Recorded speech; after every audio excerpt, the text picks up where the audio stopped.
Sí, ingeniero. Entonces, esta es la página web de la SMB, que es la Superintendencia del Mercado de Valores. Es una entidad pública que depende del MEF. Entonces, acá está toda la información de la entidad, están las normas que publica, y en esta viñeta, que es emisores, damos un clic, vamos a encontrar la información de las principales empresas que están en el mercado. Vamos a encontrar datos generales, información financiera, memoria, ¿no?, hechos de importancia, política de dividendos, ¿no?, director, o sea, toda la información. Por el momento, como punto de partida para conocer una empresa, o ya sea porque queremos invertir o porque queremos hacer negocio con esa empresa, o simplemente para ver a una empresa similar a la nuestra, o muy parecido a la nuestra, vamos a utilizar dos fuentes de información. Una son las memorias y otra es los estados financieros. Los estados financieros aparecen aquí como información financiera. Entonces, en la memoria, vamos a dar un clic aquí en la memoria, aparece un listado de entidades. Acá podemos encontrar la entidad, por ejemplo, podemos encontrar Alicor, por la entidad que nos interesa, y están los estados financieros de diferentes años. Vamos a encontrar el estado financiero,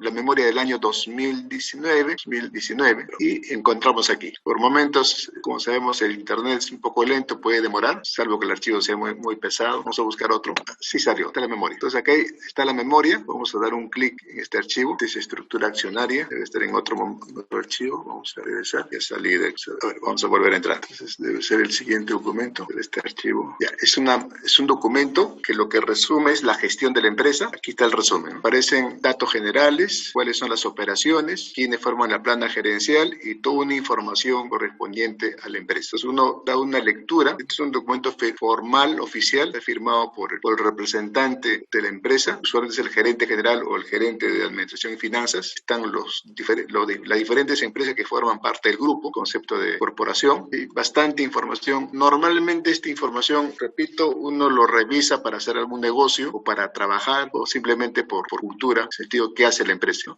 ¿Quiénes son los accionistas? ¿Cuánto tiene de capital? Como sabemos, Alicor forma parte del grupo Romero, aparecen los patentes. Noten ustedes aquí el objeto social. El objeto social, ¿cuál es la razón de la empresa? En este caso, dedicarse a la industria, a la exportación de productos masivos, y toda una declaración. Entonces, esto es lo que le va a orientar a esta empresa en su actividad diaria. Los plazos de duración es indefinido según el estatuto. Algo de historia. Básicamente, esta estructura se repite para las empresas, ¿no?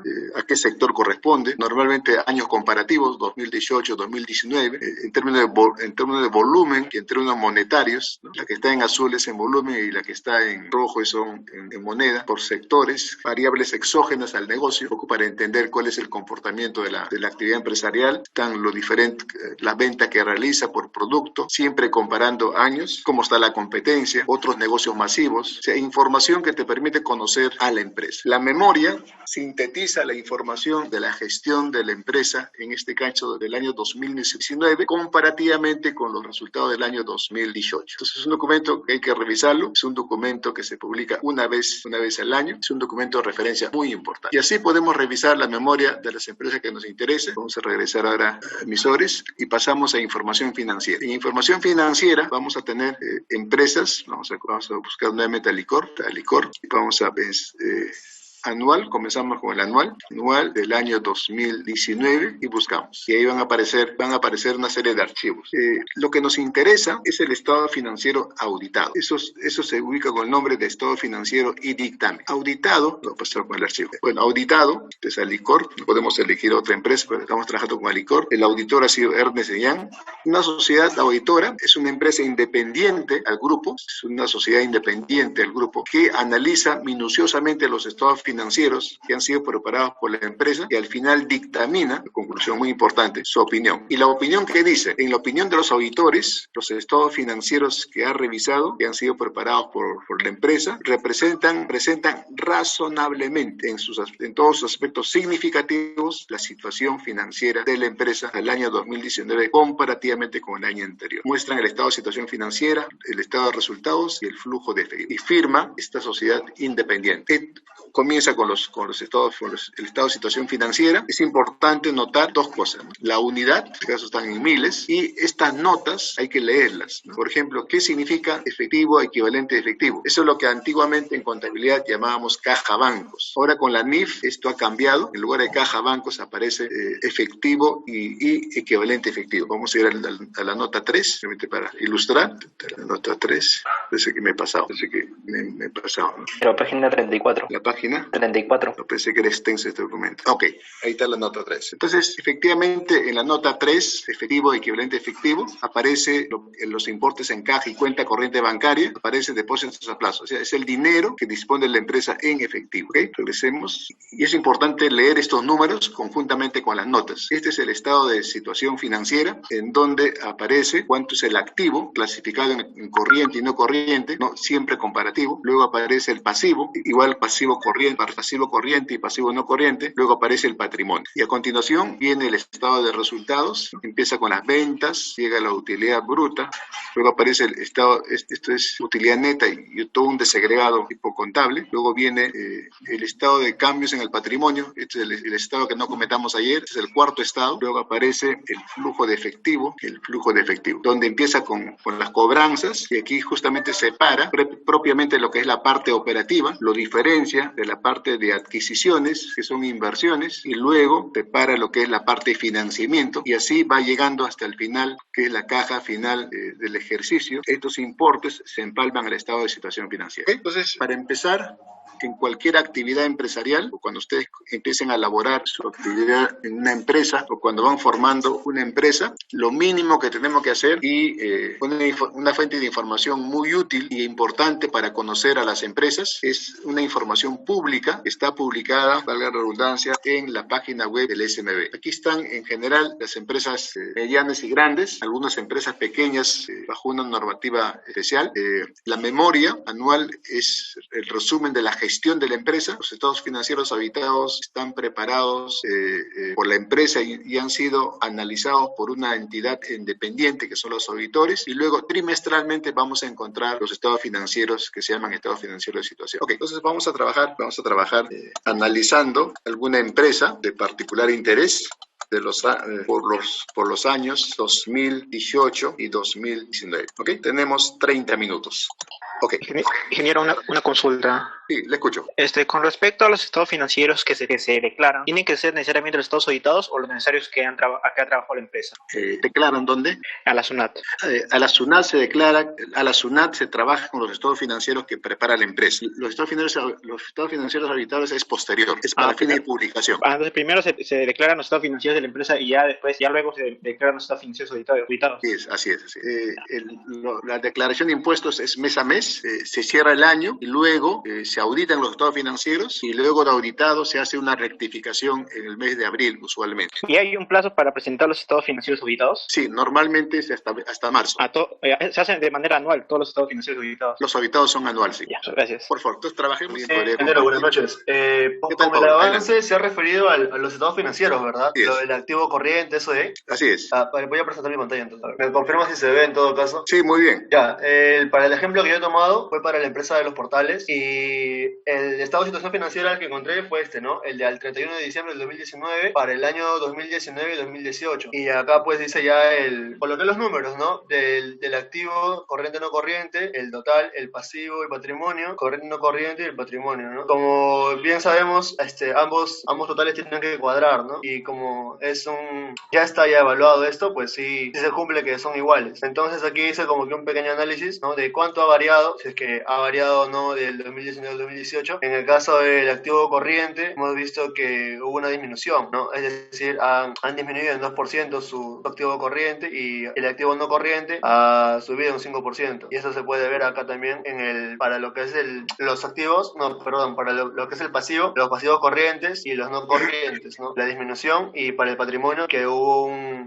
aumento del 9%, ¿no? Eso es lo poco que pude avanzar. No sé si le parece bien o no. Ok, ¿por qué el patrimonio aumenta? A ver, el patrimonio debió haber aumentado porque Allá, porque han aumentado también los activos no corrientes, eso se debería. Ya, ok, hay que seguir analizando. Está bien, muchas gracias por el avance. Sí, sí. Bien, ¿alguien más quisiera compartir su avance? ¿Otro voluntario? Ok. Entonces, regresemos al avance.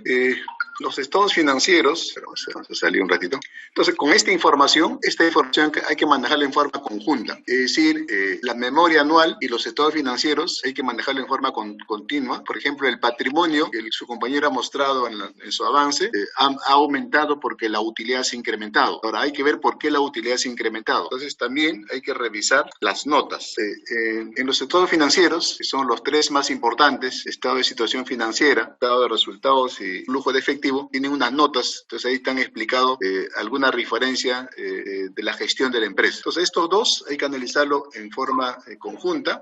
Los estados financieros de situación tienen además hay que revisar el informe de gestión que está publicada conjuntamente con los estados financieros. O sea, cada trimestre la empresa publica sus estados financieros de situación y además lo acompaña con un informe de gestión. El mensaje es que no se lee los estados financieros en forma separada, sino conjuntamente con sus notas y conjuntamente con la memoria anual. Los estados financieros trimestrales se leen conjuntamente con el informe de gestión que acompaña.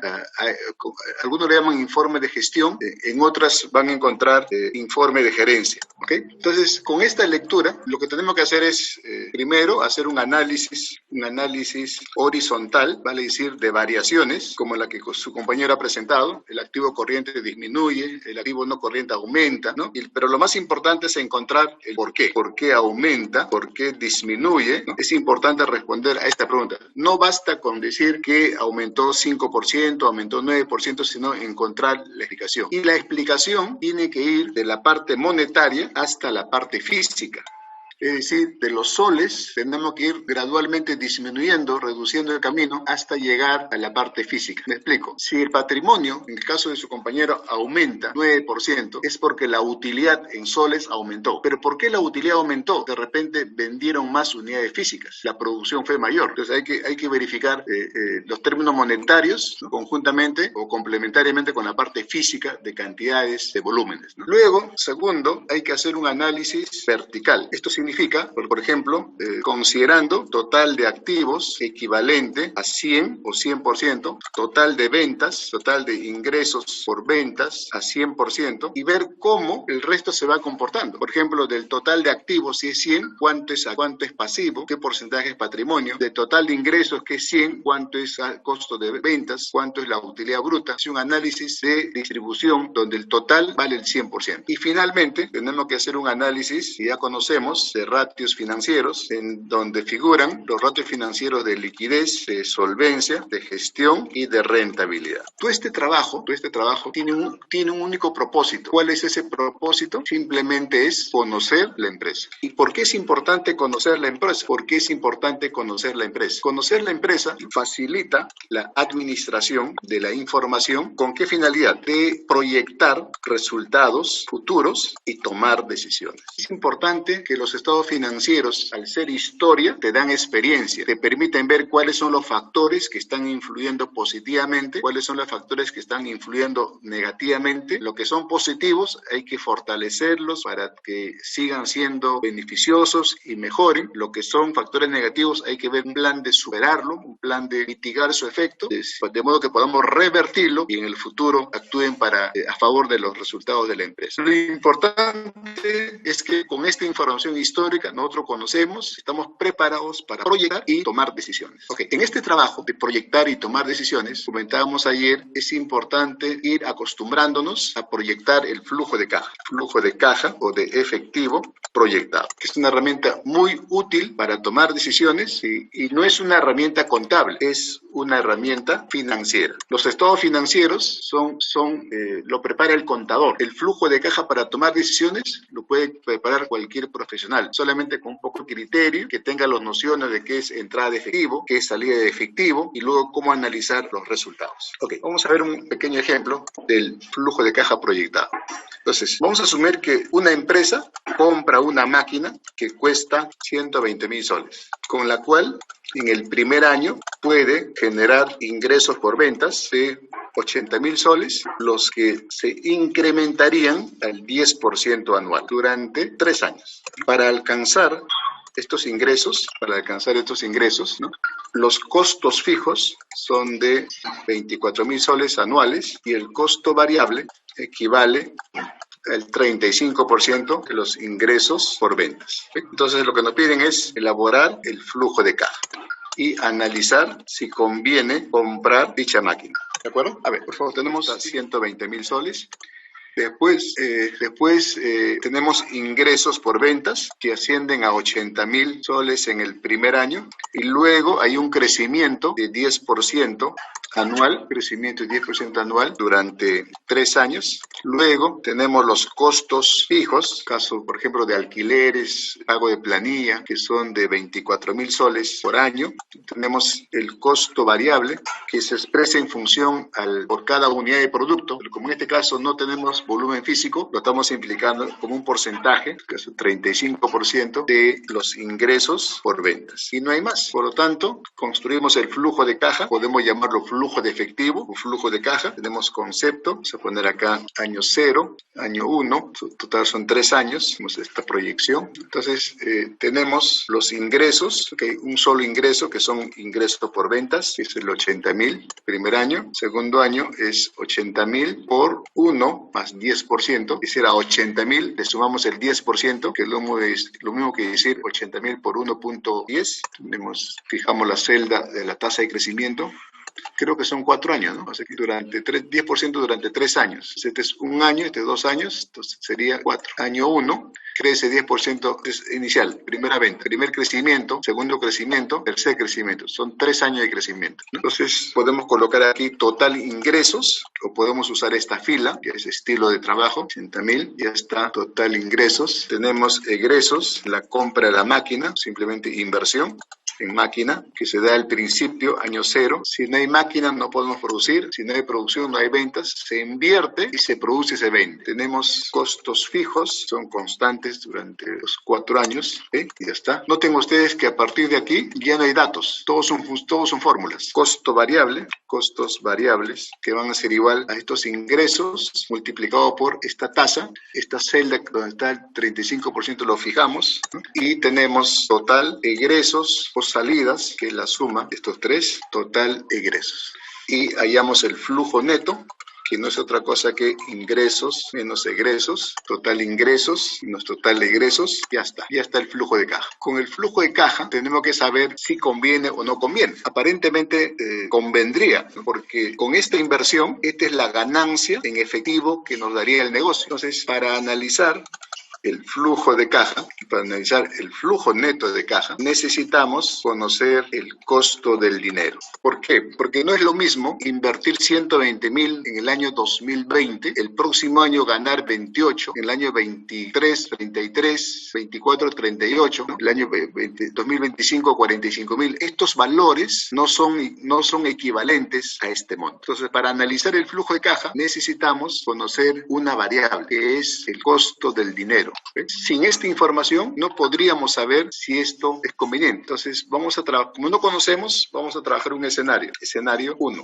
Escenario 1. ¿Cuál es el escenario 1? El dinero no tiene costo, vale decir, es 0% anual. El dinero no tiene costo. Este escenario, ¿cuándo es válido? Cuando a mí me regalan 120.000 para hacer un negocio. Por lo tanto, cualquier plata que gane simplemente es una compensación favorable. No tengo deudas, me regalaron el dinero. El dinero para mí no tiene costo. Entonces, en ese sentido, hacemos el siguiente análisis. La inversión, ¿a cuánto asciende? La inversión asciende a 120.000. Esta es la inversión que hemos hecho, 120.000. ¿Cuáles son las ganancias en los 4 años? Sumamos estas ganancias, ¿no? Por lo tanto, como las ganancias es mayor a la inversión, decimos sí conviene el negocio. ¿Por qué? Porque mi ganancia neta, lo que voy a ganar neto, lo que voy a ganar deduciendo a mi ganancia la inversión, restándole a 45, los 120.000, es 25.000 soles. Me conviene. ¿Qué pasaría si en un escenario diferente, que el dinero tiene costo? ¿Cuánto vamos a asumir que nos cuesta 5% anual? ¿Cómo incorporamos el 5%? Digo lo siguiente. Vamos a hacer una pequeña simulación. Imaginemos que estamos hoy, queremos ver qué pasa dentro de un año. Si yo tengo acá un monto de 100 y la tasa fuera 5%, el costo fuera 5% anual, este 100 dentro de un año va a ser 100 más este 100 afectado por 5%. O sea, este 5 dentro de un año ya vale 105. La diferencia, estos son los intereses. Esto es la tasa de interés. ¿Cuál es la diferencia? La tasa de interés es la unidad de medida del dinero. Está expresado en porcentaje. Es la variación porcentual del dinero. Por ejemplo, ¿qué significa variación porcentual? Valor final entre valor inicial, menos 1, multiplicado por 100. Aquí está el 5%. ¿Qué son los intereses? Es el valor monetario de esos intereses aplicados a un monto determinado. Es decir, si este 5 yo lo aplico a 100, los intereses son 5. Pero si esta base fuera 1000, al cabo de un año tendría 150. La tasa es la misma, pero el efecto monetario es 50, porque el monto varió, la base varió. De pronto, yo no he invertido 1000, sino 10.000 o 100.000. Los intereses son mayores, a pesar que la tasa, el costo es el mismo. Es por eso, nota, es por eso que en términos de dinero, vale decir, en finanzas, hay que utilizar valores relativos, por ejemplo, tanto por ciento anual, y valores absolutos, vale decir, soles o dólares, depende de la moneda. Esto quiere decir que si este flujo fuera en dólares, la tasa de interés tiene que estar en dólares. Si este flujo está en soles, la tasa de interés tiene que estar en soles. Por ese motivo, cuando entremos a la página web del SMB, vamos a encontrar tasa de interés en soles y tasa de interés en dólares. Entonces, con este 5%, sabiendo cuál es su impacto en el dinero, vamos a analizar. Entonces, una manera muy sencilla es cada uno llevarlo hasta el año 4. Por ejemplo, a este 20.000 le agrego 5%, otro 5%, otro 5%, otro 5%. Será un monto. A este 28 le agrego 5%, 5%, 5%, un segundo monto. A este 33 más 5% más 5%, otro valor. Este valor 38.000 más 5%, otro valor. Este valor no cambia porque está en la misma fecha. Entonces, aquí sumamos los valores y tendremos los importes respectivos. Ok, por favor, a ver si lo terminan, por favor, este análisis para la próxima semana y me responden esta pregunta. Si conviene o no comprar o no esta máquina.